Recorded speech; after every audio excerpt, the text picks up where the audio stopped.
ये व्यर्थ के बकवाद करने वाले लोगों से मत मिलो, व्यर्थ के बकवाद करने वाले लोगों की तरफ मत देखो, ये क्या कह रहे हैं, क्या बोल रहे हैं।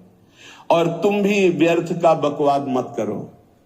अपने समय को कीमती मान करके निरंतर प्रिया प्रीतम का नाम जप करो, उनकी गुण लीला गाओ, उनकी सेवा में रहो। कभी प्रपंच की बातें, कभी प्रतिष्ठा का चिंतन, कभी नाना प्रकार के मान सम्मान का चिंतन, ये घुसने ना पावे हृदय में। बहुत सावधान रहना चाहिए साधक को। ऐसी बातें देखो मत, ऐसी बातें सुनो मत जिससे तुम्हारा हृदय उद्विग्न होकर प्रभु का चिंतन छोड़ दे। बंद करो अभी। अन्य लोगों के संग का त्याग कर दो, जो भगवत विमुख वार्ता करते हैं, संत निंदा करते हैं, दूसरों की निंदा करते हैं।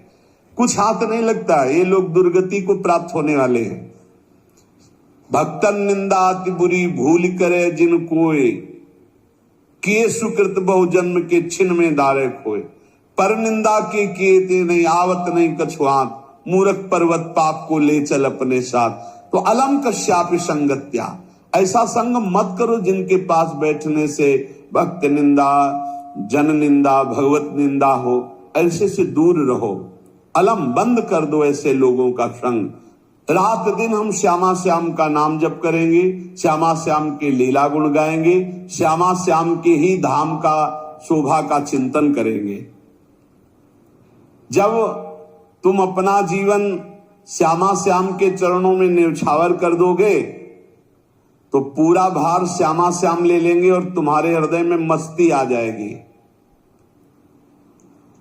जो ऐसा निश्चयी होता है, दृढ़ निश्चयी, उसके अंदर दृढ़ विश्वास, तो उसके हर समय भगवान की स्फूर्ति होती रहती है।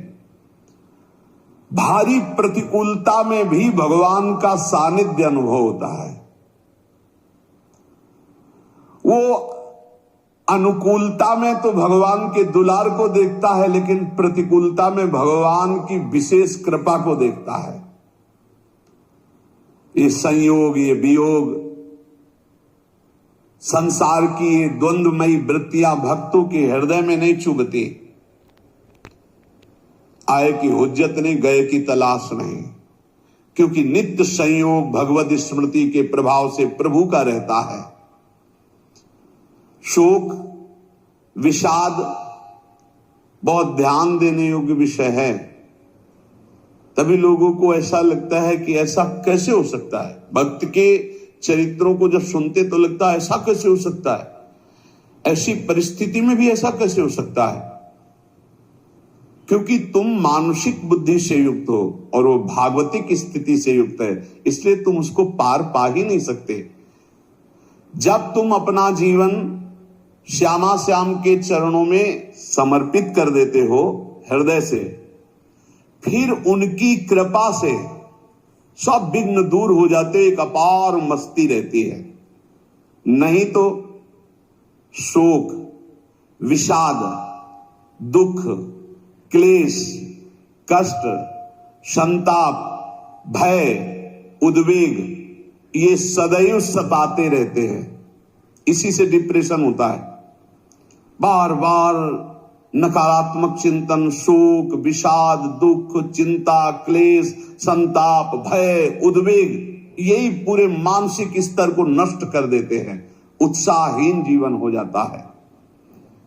जब तुम श्यामा श्याम को समर्पित हो जाते हो तो ये सब प्रवेश भी नहीं करते, एक अपार मस्ती बनी रहती है।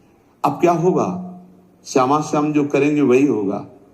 श्यामा श्याम पता नहीं कैसा करे, नहीं, वो सदैव मंगल भवन है, वो जो करते महामंगल होता है। यह निश्चय उपासक के हृदय में आ जाना चाहिए। इसलिए अपना सारा मन, सारी बुद्धि, सारा जीवन, प्रत्येक श्वास प्रभु को अर्पण कर दो, फिर देखो तुम निहाल हो जाओगे। दुख, शोक, विषाद, क्लेश, कष्ट, संताप, भय, उद्वेग, ये उसी को व्यापते हैं जिसने अपने जीवन को प्रभु के चरणों में अर्पित नहीं किया। इसलिए तुम अपना सारा मन, सारी बुद्धि, सारा जीवन, प्रत्येक श्वास केवल प्रभु को अर्पित कर दो, फिर देख लेना श्वास कैसे अर्पित की जाती। राधा राधा राधा